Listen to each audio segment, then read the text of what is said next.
What's up, everybody, and welcome back to another episode of the Filmbros podcast. I'm your host, JP. This is my co-host, Josh. What's up? And we're back to give you guys the news. And on top of that, we're going to be giving a review of the newest episode of Andor, episode 11. So stick around for that if you guys want to hear our thoughts on that. If you guys haven't seen the episode, remember, it's going to be spoilers. So when we get around that time, we'll remind you. But before then, Josh, let them all know where they can find us and where they can give us feedback. We're on Twitter, YouTube, Apple Podcasts, and Spotify. Filmbros podcast. That's all our handles. If you're listening to this on YouTube, descriptions will be down in the description. I guess. All right, cool. All the handles. Yeah. Could ride my bike with no handlebars. I said them. Yeah. Oh. No, you did it. No, I was you said handles, and I was thinking of that song, Handlebars. Oh, yeah. Shout out what is it? Flowbutts? Yeah. Old song. If you haven't heard it, check it out. Classic. So starting off, Quentin Tarantino's in the interviews again. He says that the current movie era that we're currently in is the worst in history, and also says that in his opinion the best film he's ever made was Once Upon a Time in Hollywood. Now, I can't agree with him on the first part. I could maybe kind of agree, but there's so many more that he's known for, like Kill Bill 1 and 2, Django, Pulp Fiction, Reservoir Dogs, all these different ones. I can't say that Once Upon a Time in Hollywood was the best, but I feel like in my heart it was pretty good, not gonna lie. But besides the point, what do you think? Do you think do you agree with him? Are we in the worst movie era? What about the movie pick for himself? We're not in the worst movie era. I don't think. He's just, it's another thing of just being salty that, something's working right now. It happens all the time, Right now it's superhero movies. Eventually it'll be something else. But for now it just happens to be superheroes. We live in a time of fantasy, I think. It's not anything bad. He just can't stick with the times, you know what I mean? Yeah, because everything's more about like futuristic and sci-fi and all that stuff too. And he's mostly known for more grounded, samurai, the Old West movies, stuff like that. So he's in a different category. I mean, I guess in a way his movies can't really shine right now, so maybe that's another reason why he could be a little bit upset about it, because if it ain't a superhero movie, more than likely, it's a 50-50 chance somebody's going to go watch it. But if it's a superhero movie right now, there's an 80% chance they're going to buy a ticket and go watch that movie over, one of those blockbusters that are coming out. Unfortunately, I mean, Quentin Tarantino, you know how to make movies. Make a saga like everybody else is doing. It's good to go that route right now because a lot of people are into that whole connectivity right now. I wouldn't say go as far as the MCU has gone. I like the movies that they're coming out. It'd be nice, in my opinion, if we can get a reboot of the MCU, or maybe, because it sucks that we lost all the main characters and now we're just driving a different direction. That's my own personal thing. But I don't think they're the worst movies, but I think they could be better than what they are as of right now. If that makes sense. That was actually, I was thinking about that too, because I don't think now that we did lose like the main characters and stuff, we should be getting like solo movies and trilogies outside of the MCU for Iron Man or Hulk or whatever. Mm-hmm. Just so we can have more than what the MCU has given us with that. But because I still prefer sometimes a trilogy over going back to rewatch Iron Man and then go through it all. Yeah. So, I mean, I can't agree with what he says that it's the worst, but I do think the whole superhero genre is getting I wouldn't say diluted, but very thick with just MCU. I guess you could say so. I mean, the MCU's killing it. I can't hate on the bag, but Yeah, we need some separate stories. We need a It's little bit more storytelling, in my opinion, with some of the stuff. And so I can kind of see where he's coming from, but at the same time, I don't think it's the worst era. I don't think that. I honestly think this is the most groundbreaking era for movies. I mean, who would have ever thought, and like what, about 20 years ago, 25 years ago, maybe the beginning of the 2000s, that we would have been getting connected movies, Daredevil in movies with, Spider-Man one day, Iron Man, Captain America and Iron Man interacting in a movie, stuff like that. Like, nobody ever thought that was ever going to happen. And this era made it happen. We got so much out of this, not only with the MCU, but now different franchises are doing it. The Conjuring, the horror universe. You got the MonsterVerse that was trying to come up off the ground. You got the Godzilla and Kong universe. kaiju's. The kaiju's, all that stuff. Like, there's so many universe. Like, I feel like it's right now it's making history. We're seeing movies reach all-time high. Endgame, Infinity War, all that. Avatar, I believe, still holds the top spot, and especially with these little re-releases they be doing, they're just fluffing it up and just keeping it up there. But I mean, I think it's more groundbreaking than the worst. I just think, I think he's just a little bit upset just because that's distracting from what he does and what he prefers. Yeah, because I mean, we're not in the worst era. I mean, whether you think it's the MCU formula or whatever, it's definitely not the worst. Like, there's no way that we watched Wakanda Forever and like that's the only movie as of recently where I can think of like there's no way you can see that movie and think, yeah, we're in the worst era of movies. Like, there's no way. And as for his best, in my opinion, I think it's still Pulp Fiction. Yeah. I don't Peak. I don't think Hollywood is as good as he thinks it is. Once Upon a Time in Hollywood. But I still think it's Pulp Fiction. Yeah, Pulp Fiction is a good one. I still Kill Bill. Maybe it's because I grew up on them, but Kill Bill 1 and 2 are like my favorite from him. So, I mean, but that could just be me with the way that I. Yeah, but I don't know. He's just not like in his cut of the pie right now. I mean, like, like if he were to adjust to the times, like Cameron has, even though he does say some shit, he'd still be getting his bag. Yeah, I mean, I got a little bit more respect for Cameron at least because at least he's dipping his foot into those genres, trying to keep his, himself afloat. No pun intended. Titanic. So I think he's doing pretty. I think James Cameron is doing pretty good, but Quentin Tarantino, man, just make a couple movies like that. See if you got the chops for it. I mean, at one point, I think he was in talks to direct a Star Trek movie. I think he was in talks to do the third part, but I don't know what happened and that they fell through. So, I mean, at one point, I guess he was giving it a shot, but, I don't know. Got cold feet, maybe. Who knows? Coming up, too.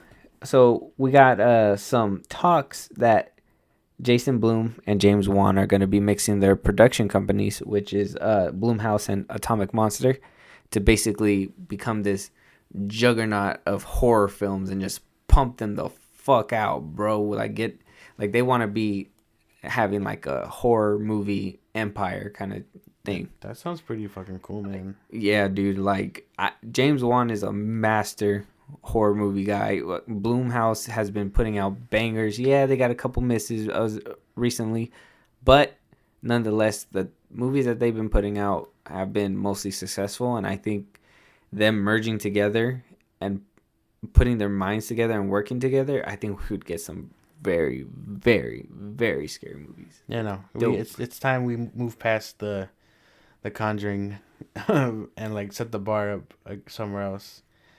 But I think that sounds pretty cool because they've always been Blumhouse has always been my favorite since like they did the Conjuring, right? I'm not like Blumhouse, yeah. Yeah, ever since they did the first one, that they've always been my go-to for like horror movies because that first one still scares the shit out of me.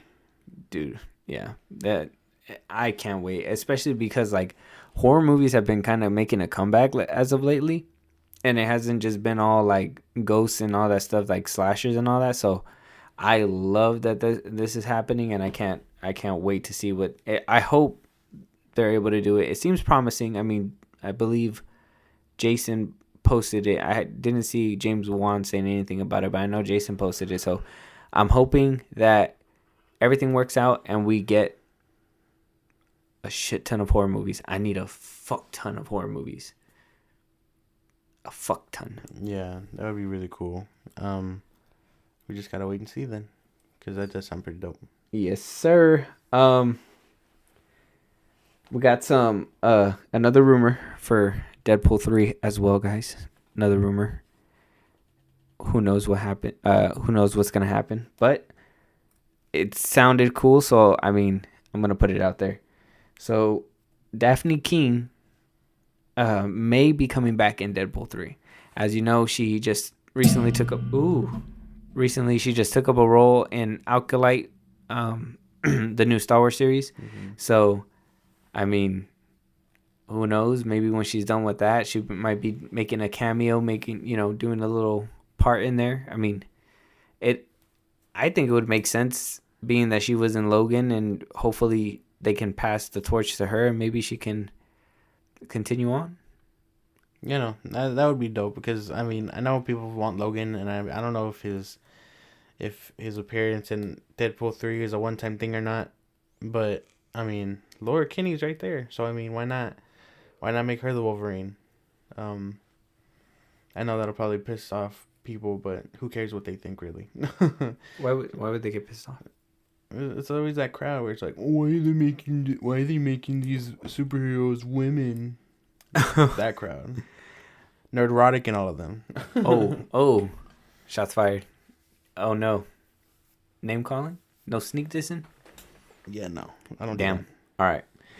Yeah. I mean, I'm not saying I agree with them, but they are putting a lot of women within the MCU, which is good. It's good to have that, but we need a balance, in my opinion. I think I think it's fair to say that there should be a good balance. In Wakanda Forever, it was mostly women, which it was good, but it would have been nice to see like M'Baku a little bit and stuff like that too. You know, the main characters from the first movie, build up upon them as well. Like, you know, I know that they're trying to put women front and center, but I feel like they're doing that and sacrificing some great stories that they were building up in the first one to put, you know, certain things and, you know, more front and center in the second one. Nah, man, I don't know, because these are all like, to me, these are what legacy characters are like. You know what I mean?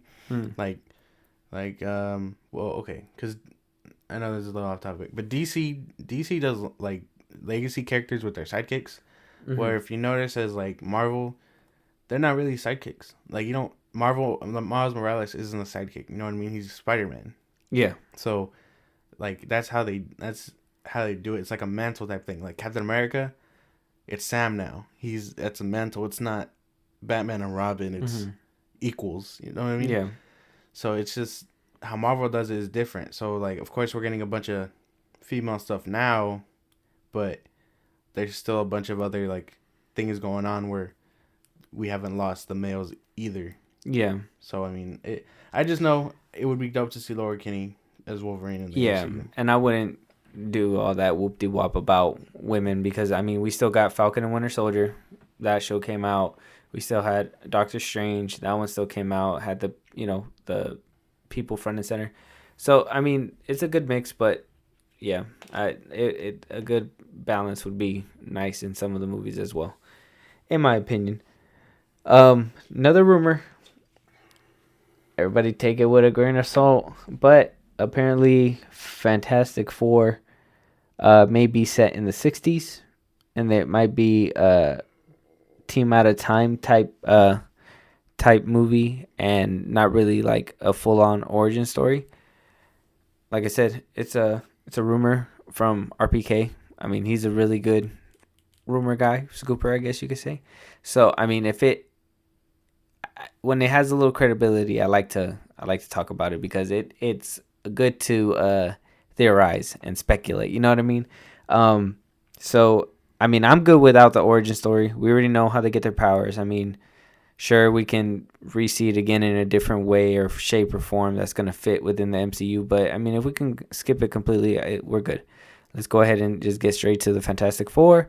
And I mean, it sucks when they have to make a prequel like that super far, because it's kind of like, well, nobody ever mentioned the Fantastic Four ever, and unless they're gonna literally make them underground and not show their faces and stuff like that, like I don't know how they would be able to do it.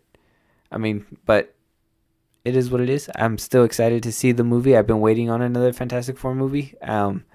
Whatever they give us, I'll take. But we need something good, Marvel. Something good, and I'm waiting. I'm waiting. What about you? What do you think? That's great, because if it is, that confirms my own theory, because ever since they name dropped them in Multiverse of Madness, where he was like, "Didn't you guys chart in the '60s?" and he was like, and Reed Richards was like, "Yeah," like he nodded. Well, like I'd imagine that's what happened with our MCU, our Earth's Fantastic Four. They charted, and they either got lost in time or something like that, and we just don't know where they're at, because they are famous. Their identities are known around the Oh world and stuff. damn! No masks. I No forgot nothing. about that line in that movie. Really? No, man. It stuck with me ever since I Bro, heard it. Doug, you were just waiting on it to just Yeah, have it. it's my own theory, because people were like, "Oh no, it's because Doctor Strange knows music and there's this band called the Fantastic Four or whatever." And I'm like, "No, that's dumb. Marvel would never just do that." I would have never thought. I would have never thought. Damn, it would make more sense. That's my own theory, where he was just like, "Didn't you guys chart in the '60s and just never heard from again?" So maybe that's why. That's my own theory. I'm so glad. If that's true, then great, because that's my own theory coming true. But to be fair, what do you call it? I mean, when was the last time we did see that origin? Like 2004, when that first one came out. Yeah, and they showed it again in Fan Four Stick. Yeah, but Fan Four Stick wasn't accurate. They didn't travel to another dimension. Well, that's what I'm saying. It's not gonna be all accurate. They're gonna change it up to fit the narrative within the MCU, regardless. You know, if they can make something with the origin story that's gonna connect later, they're gonna they're gonna do that, and they're gonna change it up a little bit. Like I said, it's basically gonna be the same thing, just different ways on how they get their powers, and then moving forward. I'm good with not knowing. If they just want to speak on it, if there's something important, go ahead and do a flashback towards it, but we don't really need to see a whole origin story redone in a different way again. The only people that I can imagine knowing, because wasn't Hank Pym and his wife around, they fought where? And they fought in the war, but like when? Hank Pym and His wife. the Wasp. I don't know. I forgot. I think they said it was around. No, not Vietnam. I don't remember. I haven't seen that man in a minute. I don't remember, but I remember they said that they were around like the war and stuff. Okay. So they are the only people that I know that would remember the Fantastic Four charting in the '60s and just never being heard from again. Damn. So maybe Hank Pym could be a kind of like somebody to know them, and maybe have some flashback scenes with them. Yeah. Who knows? It'd be cool. Yeah. I mean, now that you reminded me of that line and everything like that, it does. I like that movie. It sounds like it might be connecting.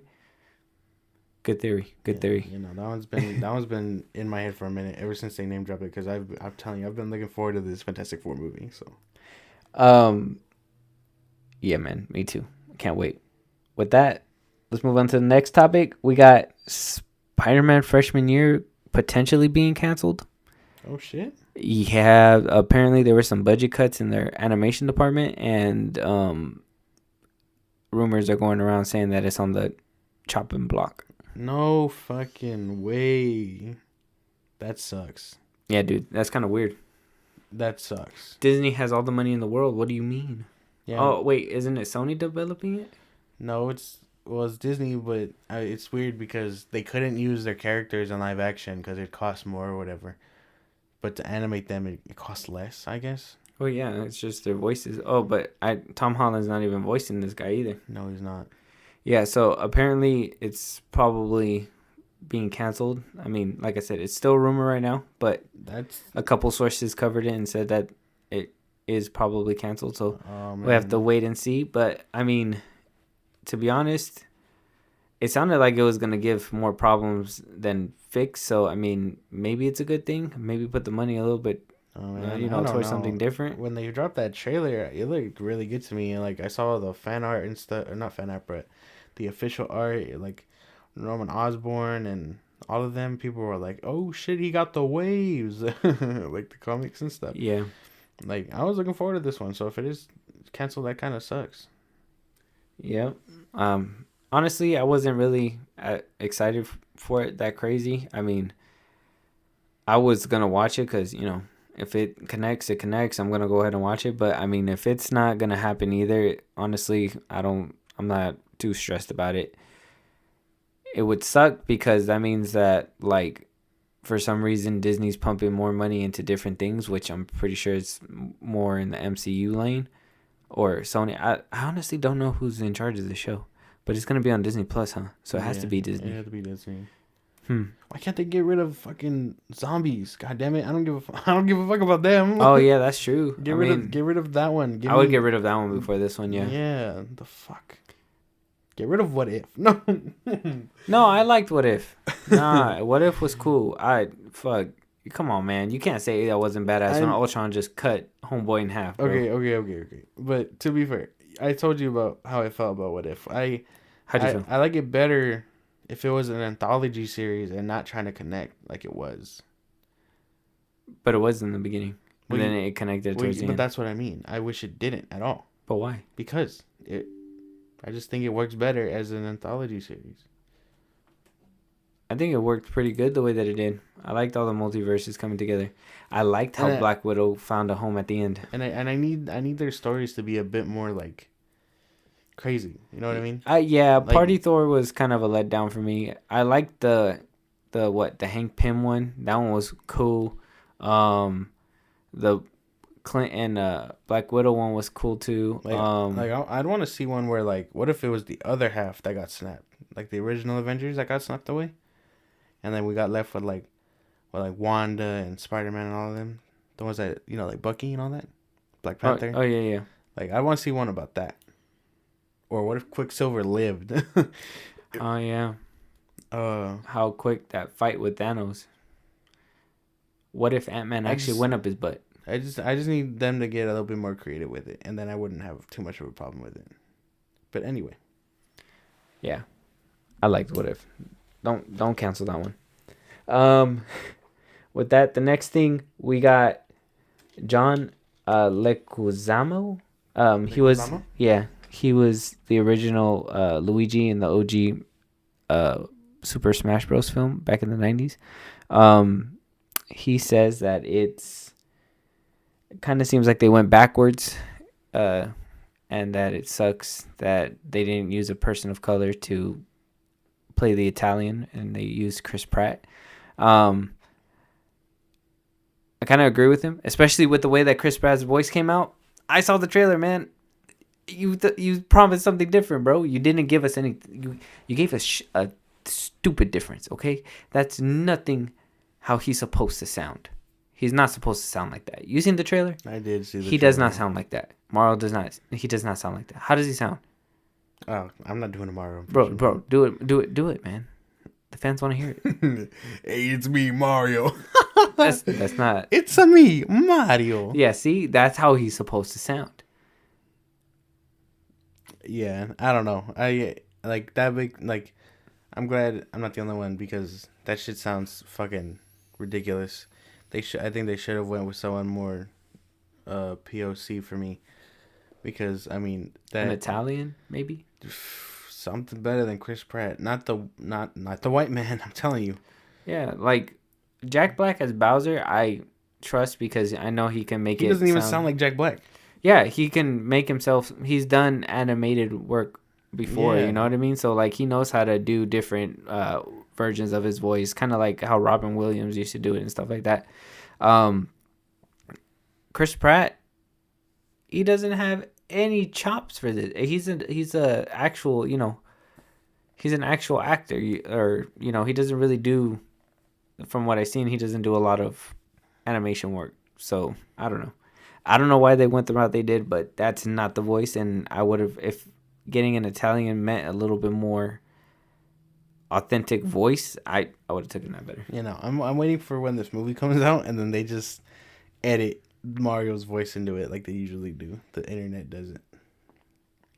I don't think it got that much pushback. I didn't think it got enough pushback like how Sonic did. Oh, it's not, but I'm telling you, they'll edit it like how they usually do. The internet works in mysterious ways. YouTube and stuff. These people, Yeah, who got all this time, it's crazy.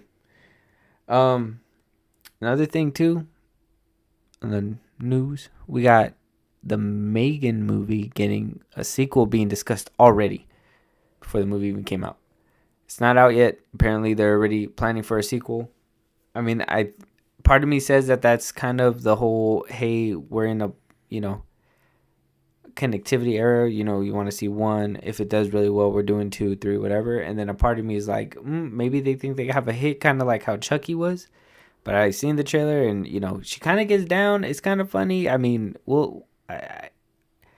I can say that I want to see it, but I don't think I'm as excited to see it like that. And I don't think that, I don't know. I don't want to formulate an opinion so soon, but I think it has potential to be good, but I don't know about part 2 potential just yet. The trailers haven't really showed me part 2 potential, What movie is this? Is this the one where they're like doll is like dancing or whatever? Yeah, it's like the new killer doll. She was beefing on Twitter with Chucky's Twitter. What the fuck? You never saw those? I know, man. Yeah. She was like, "I'm the new killer doll in town," and he's like, "What? Who sent you or whatever?" And they were just going back and forth on Twitter. I'm gonna have to look at it. She was like, "This you?" And he was like, "Fuck you, bitch," or something like that. It was crazy. Yeah, no, I didn't see it. I'm gonna have to check it out though. I don't know. I mean, I don't know if I'm really excited for this movie. If they have a hit, cool. I know we'll check it out eventually. But I mean, I don't know. I don't really do scary movies with dolls. Not because they creep me out or anything like that, but they're like my least favorite of like, they're like right there with zombies at my like height for like scary movie like base creatures. You know what I mean? You don't think they're scary? No. You don't think Chucky's scary? No. What would you do? Just kick him? I'd kick the fuck out of him. But what if he stabs you while you try to kick him? I'm taking that knife, stabbing him, and then kicking him. Damn. There's no. I don't know. Is that easy? I don't know, man. I don't think. Get your bread up, Chucky. Dolls just don't. Dolls like that don't really like scare me like that. Same with zombies. I'm not really a big zombie person. I don't know. Just depends. All right, scenario. Chucky hiding on top of the shelf. He jumps on your back, stabs you a couple times in your left shoulder over here. What do? I'm gonna grip him by his fucking head and like bring him over my fucking shoulder and curb stomp the fuck out of him. Fair enough. All right. Yeah. So hype level. I don't know how Megan's gonna do. Hopefully, it does do well, and maybe we do get to see that part 2 if they're already discussing it. I mean, if they're discussing it, they may think that they have a hit on their hands. So we'll have to wait to see. Good luck to them, I guess. We also got James Gunn on Twitter again, once again, DCing it up, celebrating the 50th anniversary of Jonah Hex, and he posted a picture of Jonah Hex. Oh, that movie? The one movie? Not the movie, the actual, like a page from the comic. Oh, because I know there's a movie. But he said it's his favorite on the Twitter post, so. Interesting. You think we're getting a Jonah Hex movie? I know nothing about this fucking I love that now that he's been like the head of DC for like 16 days, we just have like every little tidbit that we get of DC, we're just like, bro, it must mean something. But what if he's just fucking with us and we just get like Clayface or something? The Clayface movie. Man, I don't know. And it's just a dude that plays with clay. Nah, man. I don't know. I mean, I don't know the character very well, and I haven't seen the movie. I just know it exists. I haven't seen that movie either. I heard it was garbage, so I never tried it. No, it looks like something from the fucking 2000s that didn't really do too hot. I don't know how to feel about it. Good for James Gunn if he likes it. I don't know. I don't know shit. Don't know shit about this fucking character. Yeah, I don't think I know too much. And I think he's part of what, the Dark Horse comics or something, right? Probably. I don't think I've heard about this guy in DC. Yeah, no, I think he's part of DC, but I think he's part of the Darker Branch or something. Dark Horse. Yeah. It's him, and then it's like Hellboy, Spawn, people like that. Oh, okay, yeah. I believe they're all under DC, right? More or Or less. like a branch under them or Yeah, something. they work with them a lot. It's like him, them, the Teenage Mutant Ninja Turtles. I know that's like Nickelodeon. Whatever else. Yeah. So, I mean, if he's making a Jonah Hex movie, like I said, hungry for DC content, give it to us, James Gunn. We're still waiting on actual news and confirmations from you. So, I know 17 days on the job, but make a move, guy. Uh, Next up, we also got Francis Lawrence has kind of been doing some interviews. His new movie Slumberland's coming out, and they had some time to ask him about the bioshock movie that he's making for Netflix as well.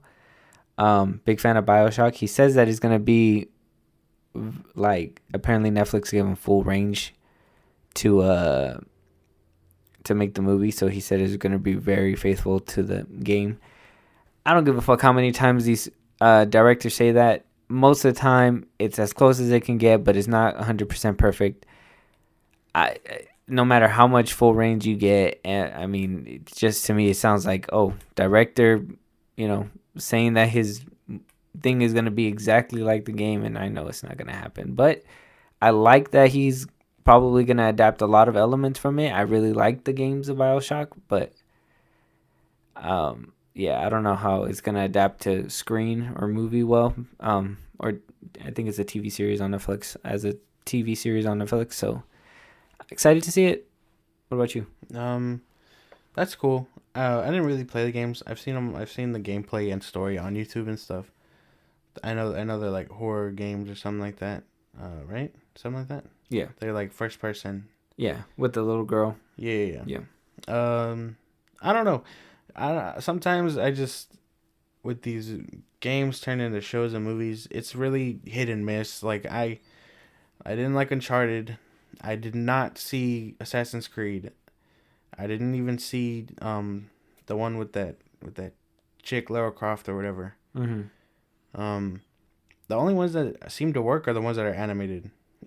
Well, I heard The Witcher was Sonic, good though. The Witcher. Oh, the Netflix Yeah, one. Maybe. I mean, but even then, that was even based on the material either. So that's true. Yeah, so I mean, we'll it's see what just happens. it's just hit and miss. If he's getting free range and he can make the games, and cool.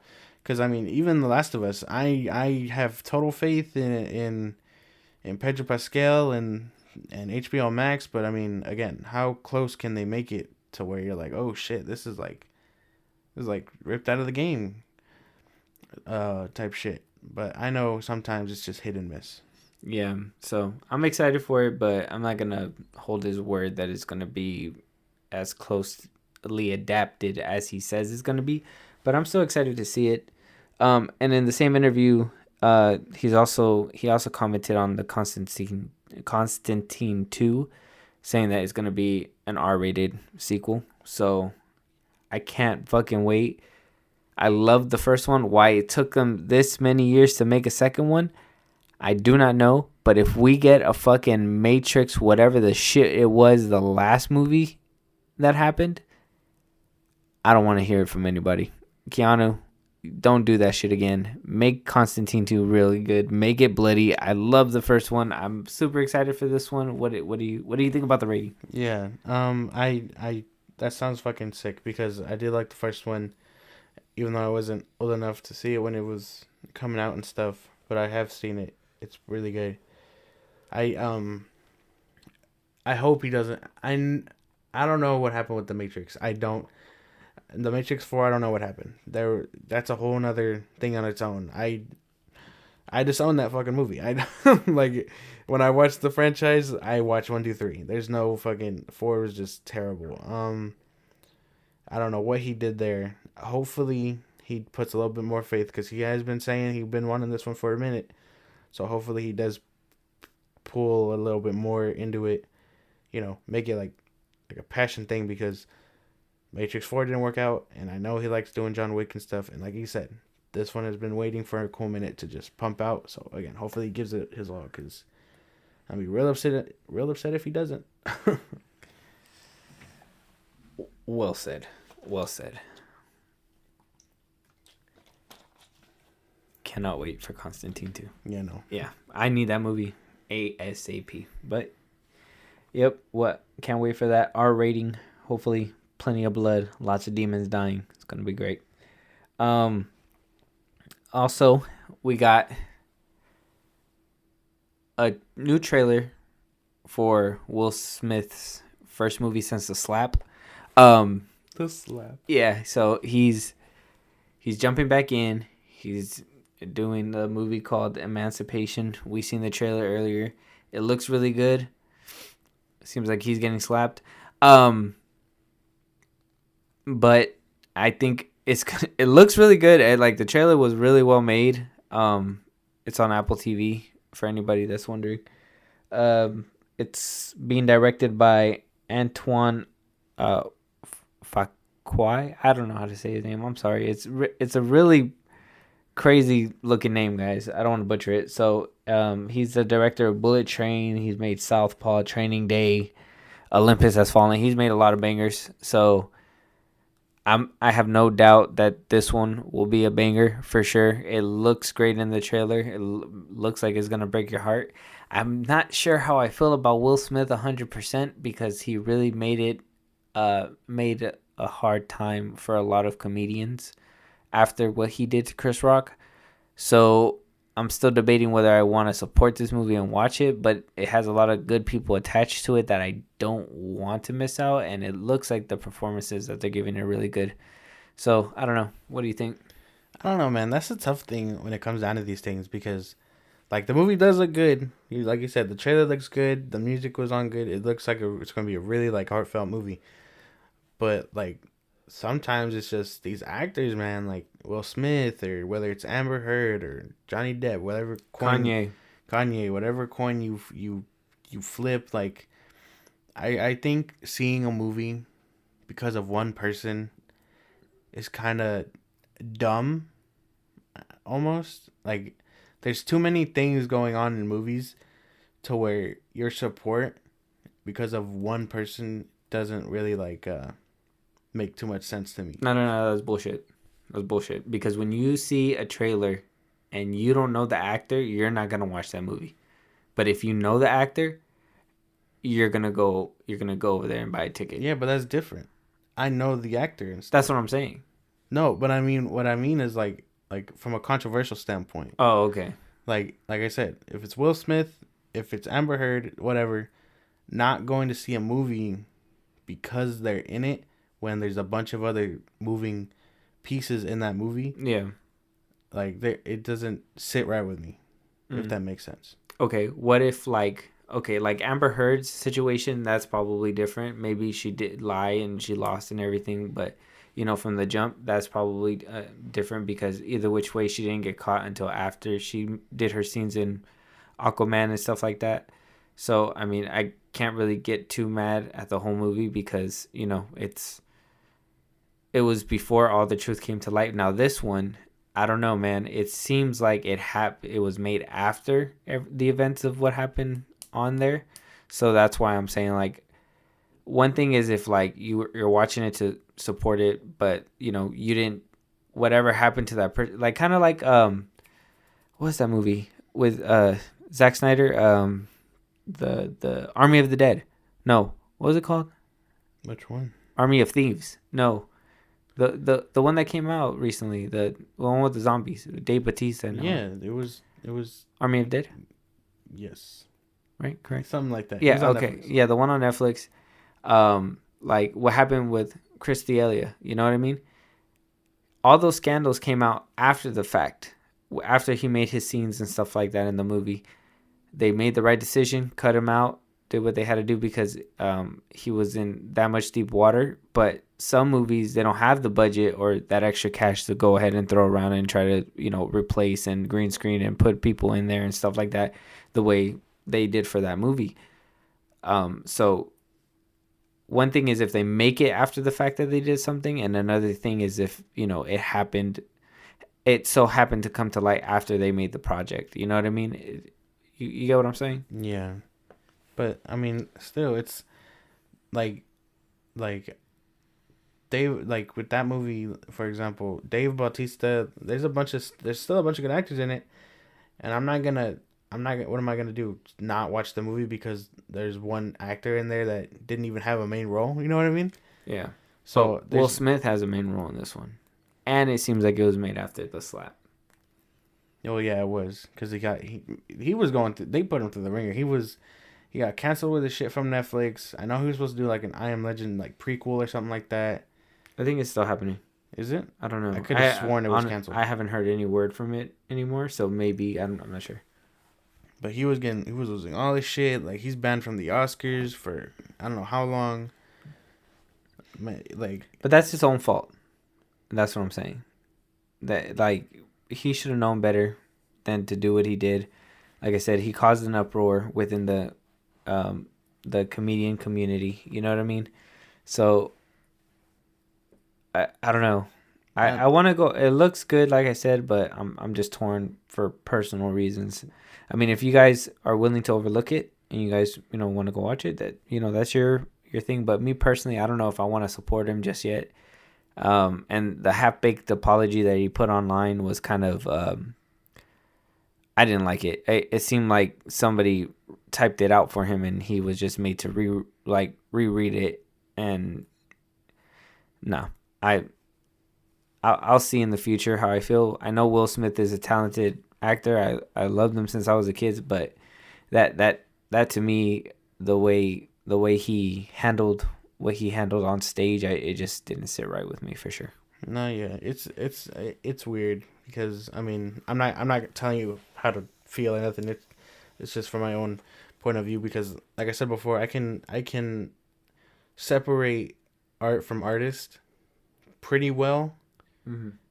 There is some gray area where I'm like, fuck that. I'm not Kanye, for example. Like I stopped fucking with him completely. It's just preference at that point. So something got to be worse. Something got to be worse for you, huh? When you start making fun of a collective people, saying you're gonna go DEFCON 3 of them, yeah, okay, yeah, that one. But so there's a moving line for you, is what you're saying. This is why it's just gray area. It's it'll change depending on circumstances. It's your own personal tolerance. Exactly. All right, cool. Get you. Yeah. So, what about you guys? What do you guys think? Are you guys gonna support him? Do you guys feel like he deserves to see it? Do you feel like do you feel like he deserves to have people watch the movie after what he did? I mean, or do you not care and you gonna watch it regardless because of the great director that's attached to it and all that? I'm still on the fence. Not saying that I'm not gonna watch it, but I'm not saying that I'm gonna jump 100% to go watch it. But hopefully it's good. Yeah, it looks okay, I guess. With that, we're gonna move to our last piece of news. So incoming, guys, Andor spoilers are gonna be coming in after this topic. We'll remind you guys again, but just putting it out there for y'all. So apparently there's talks going around saying that Ezra Miller will actually be doing press for the Flash movie, but it will be scripted and limited. No personal interviews, no extras. Everything that he says is going to be off a teleprompter, and that's it. Good compromise? That does sound like a good compromise, but I can also see the very bad reactions coming from that. Yeah, because it's the thing. The thing is that people, with all the whole thing with everything that happened, people are gonna want to know more than just what's happening in the movie. They're gonna want to know what's in his personal life. They're gonna know what happened here, there, blah blah blah blah, and it's just gonna be so distracting from the movie. And I'm sure they're gonna have to clear with the PR team what they can ask and stuff like that. But some people sneak things in on the spot and make it and misconstrued it, cut it up, do whatever they do, and Hopefully that doesn't happen to my boy, because I apparently there's still, I don't know, I'm getting mixed rumors, but that Zaslav likes Ezra Miller as the Flash, so he might want to keep him if he does good. But if he fucks up again, then they're probably gonna have to go a different way. And some people are just saying like he's completely done, and once the Flash comes out, it's done. But I'm hearing a lot of good things. Test screenings are saying that the movie's doing really good. There's a lot of faith in this movie. So, I mean, what do you think? I This sounds like a good compromise. I think it's the problem where like the news outlets and stuff are gonna want to pry and push and then watch. They're gonna ask him. After they're probably gonna end up asking him. He's gonna be like, "Can we move on?" And then they're gonna try and press the issue again, and then he's just gonna end up walking off on one of his interviews because they're gonna press the issue and stuff. As for Zaslav and all that, I hope he likes him enough to keep him because again, I like Ezra Miller as the Flash.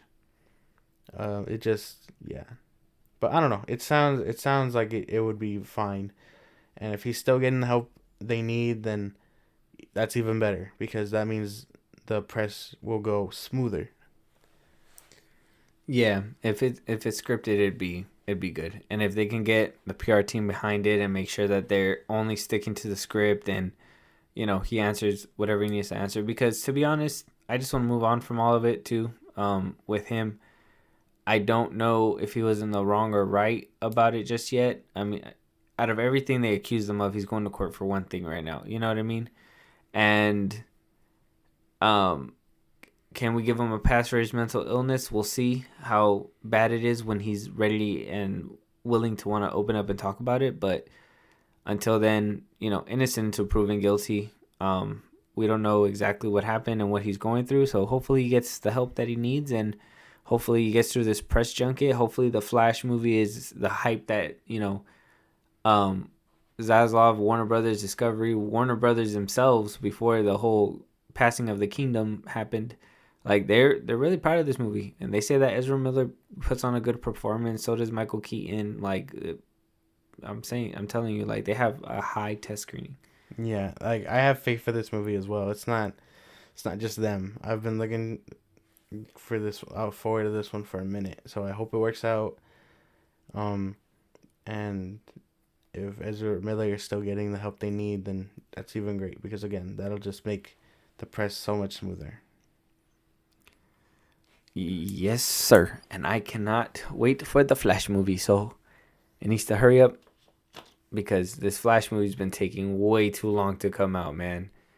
The fastest man alive has the slowest the slowest time to get to the box office, Right now, it's coming out. It's on track to come out. What middle of next year? Summer.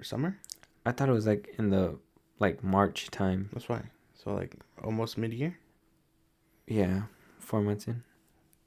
Well, not like March because we got Shazam in March. Yeah, I don't remember how far they pushed back that one, but I know Aquaman's in December. So yeah, it has to be maybe summertime, probably a summertime blockbuster because Shazam's in March. Yeah, I sure hope so when they stop moving the post because I've been looking forward to this one. Yeah, they need to hurry up, and I like Ezra Miller as the Flash. So if our support keeps him there, hopefully, like I said, he's innocent, and keep making DC movies because I need more Flash movies. With that, that's the end of the news part. We're gonna move on to Andor and the spoilers. We're gonna be talking about episode 11. So if you guys haven't seen it yet, pause the pod, go watch it, come back, and discuss with us. With that, spoilers coming up. 3, 2, 1. Let's get it started. Andor episode 11. Josh, come on. I need to hear your thoughts on it first. This one was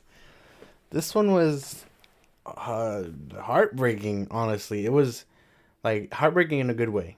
Like it was like we're spoilers for episode 10 if you haven't seen it. But well, no, 10 because I'm about to mention 10 right now. Oh, okay. Coming right off the heels of their big prison break in episode 10, we see Andor trying to escape, get off planet, um, all while he's trying to make his escape, the Empire is closing in. We find out his mom passes in this episode. Um, the whole town is looking to give her a big funeral. The Empire is watching them to see if Andor comes through. You got other people trying to come in and get a piece of Andor. It looks like episode 12 is gonna be a big ensemble piece because all the pieces are moving in that direction. Yeah, they're doing a lot of setup for the final episode coming up next week. But I agree with you. It was heartbreaking. Mon Mothma's performance in this one was like, you can tell she was sad, not just because she was starting to tear up, but like the sadness in her eyes, everything that was happening. Val looking at her, wanting to help her, but knows that she can't do anything. Saw Gerrera, I why'd they kill him in Rogue One is beyond me, but this guy is a fucking minute. I like Forrest Whitaker playing him. In this episode, I feel like the beginning was kind of slow, but it shows the heartbreak and like how alone he is now. You know what I mean? Like with his mom passing away. The droid having to deal with it too. And I say it's slow, but not in a bad way. It was slow, but like it's because they made you like sit in the sorrow and the sadness of everything that was happening. He's breaking out of prison, trying to get home and get his life back together. So he can keep going. Has no idea that his mother passed away. Doing the best that he can. Again, the Empire fucking just being pure evil and fucking douchebags back there. The blonde chick, the ISB agent, she is fucking ruthless. She's a badass. Like, her presence on screen, just fucking terrifying, bro. Like, she is terrifying. Like, she seems like she does not give a fuck. She does not give a fuck. Yeah, no, they're gunning for Andor. The ISB, the Empire, like, and not just him, but they are clearly getting close to figuring out the rebels and stuff, because in this episode, toward the end, they what's his name? Luthen has a run-in with the Empire, and we get a badass scene from him in his cruiser, spaceship, whatever you call it. That scene was total fucking hype. Like, this episode didn't need the action, but the fact that it was Luthen, like, giving it to us, like, that shit was tough, bro. man. The way that he just kind of dumped on them, slapped up their people, and just flew off, bro. He mic dropped them. It's clear that, like, his character can do more than just talk the talk. You know what I mean? Yeah, and like you can tell too, cause like the way he was so calm about getting everything handled, talking to them. He's experienced, he's skilled, he knows how to get around all this stuff, and he did everything, played them. He knows that they're arrogant and cocky.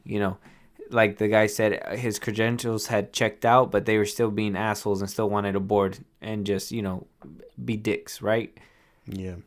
So you know what, they get what they got, and he got humiliated. His ship got destroyed, and he put other officers' lives in danger, and now some of them are dead because of the fact that they just want to be arrogant and cocky. Not that they care, because they don't care about the people that they have. They're replaceable to them, but yeah, the look on their faces.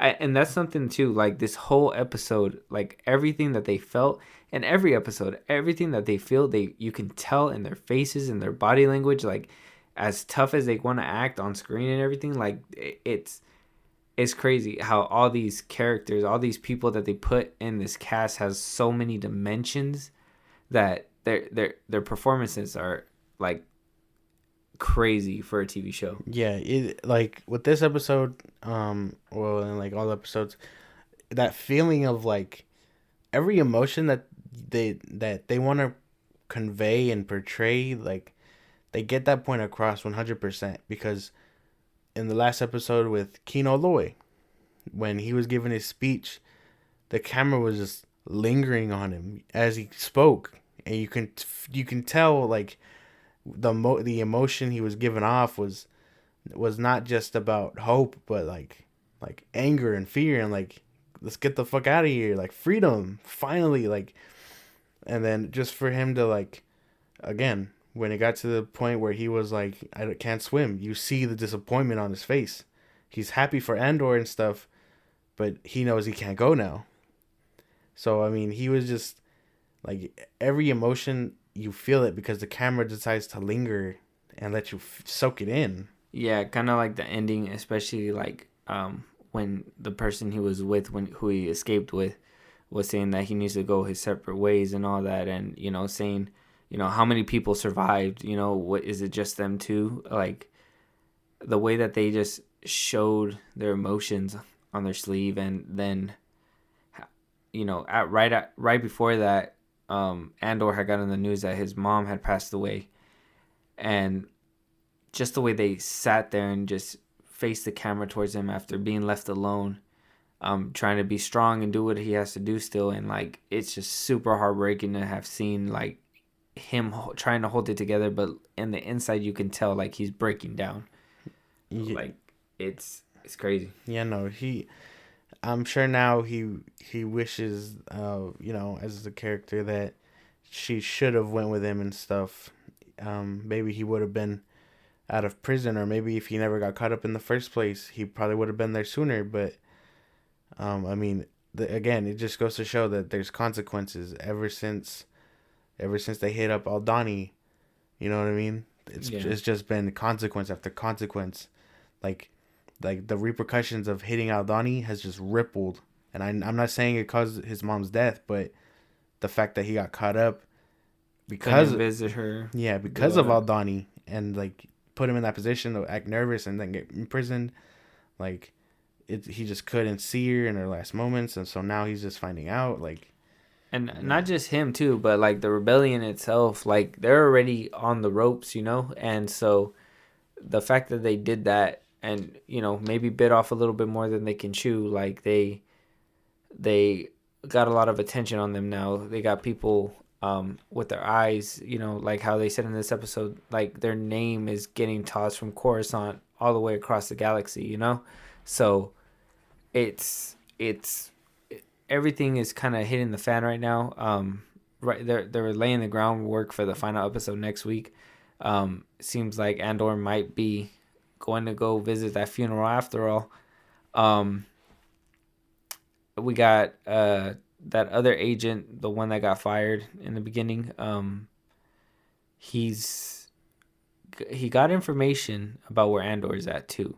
So we basically got the ISB, we got him, and we got Val coming for him. We got 3 different agencies coming, or one agency, one man / agency, however you want to see it, and Val. They're coming in to try to swoop him up next episode. I'm sure at the funeral. Where do you think this is heading? You think he's gonna make it out? I mean, obviously he might make it out. No, but I'm sure he's gonna make it out. He's him, and I think that girl that's watching him. I'm assuming it's his sister, right? Or have they given that girl a name yet? What girl? The one that keeps like watching him. The one that would in the bar, she shows up and the guy was like, "Oh, did you know her?" And she was like, "No, I've only been here for like a week." The girlfriend, Val's girlfriend. Is that her? The Indian chick. Is that I don't know. Probably I don't know. I don't remember her name, but like I'm sure he's gonna make it out though. I don't know if the one chick's gonna make it out. The one that Val. Yeah, the one he said goodbye to, and then they've just been torturing the fuck out of her. Oh yeah, like when I seen her pop up on screen in this episode, and like just the flushed in her face, and she's been through it, man. Yeah, no, she looks. I think tired. She finally cracked in this one. I think she cracked. right before they cut cameras, I'm pretty sure she started cracking. Yeah, no. Again, you can see the emotion in her face. She looked fucking tired. They were putting her through the ringer and shit, just to find out their who the fuck Luthen is and Krieger and fucking Andor, even though he was right under their fucking nose. Yeah, which is coming to light too. So Yeah. I mean, great episode. Another banger. 10 out of 10. Like I said, when you think Andor can't get any higher, bro, it gets higher. Yeah, no. I do, while we're on the topic of Andor, I want to talk about that they're putting the first 2 episodes on regular TV. They're putting them on ABC, Hulu, and I believe Disney. People are kind of split in between, saying that it's not doing numbers, and some other people are saying that it's because they just want to, introduce it to more people, because, for the people that are skeptical, give it to them for free. So what do you think that is? I hope that brings in more audience people, because this show, man, like, if you're sleeping on it, you can't, man. It's too good. This is Star Wars at its peak, man. Like, when you got good actors that care, when you got like people that care, like the camera work, direction, actors, the writers, like, it's too fucking good to be slept on. They got Academy Award winners in this and nominees. So I think, yeah, it's worth it. I don't think that Andor is doing bad, but I don't think it's doing as good as people, or at least we would hope it to be. And that's only because when it came out with She-Hulk. People were more interested in the MCU is going to happen. I don't feel like they did enough hype for this show as well. And I hope it's not this reason, but I kind of feel like it is too, is that there's no cameos and there's no, Jedi involved and stuff like that. It's just about people, a certain story from just random people in space, you know what I mean? And that, I feel like that sucks, because I think people, like, even if you don't like even if you can't watch Star Wars with just lightsabers and stuff, just be like, you know what, it's not a Star Wars show, it's just a regular drama series, you know what I mean? Like, it has great actors, great cast, the performances are really great in the show, and the set pieces are nice, shot on location, everything looks really good. The visuals are great. The visuals in this one was really good. Even in that spaceship fight, like, it looked great, like the visuals on it. So for a TV show, yeah, I mean, it's a good thing that they're trying to spread the word. But come on, people, we got to watch it. We got to watch it. It's good. It's good. I think another thing is the fact that, again, it's the fucking people that were like, well, why do we have to see a show about him? We know he dies. But, like, man, you guys are missing out on so much good shit if that's your reason for not watching it, because holy fuck. It's too fucking good, man. 10 out of 10. This episode was fucking hit. Episode was 10 out of 10. Fuck yeah. But with that, go watch Andor. It's great. But what about you guys? Have you guys watched it? Are you guys still on the fence? Is us not telling you, not convincing enough? Just go give it a watch. Go give it a try. Let us know down at our Twitter at Filmbros Podcast, and on YouTube. Go ahead and leave us a comment there. Our videos and their entirety are over there. Where else can they find us? Did you say Twitter? Twitter, Twitter, YouTube, we're on TikTok, Spotify, and Apple Podcasts. Again, that's all at Filmbros Podcast. It's all of our stuff. If you're watching on YouTube, links in the description. Yes. Make sure you guys comment, follow, subscribe. And yeah, we'll talk to you guys on the next one. Talk to you guys later. Yeah, late.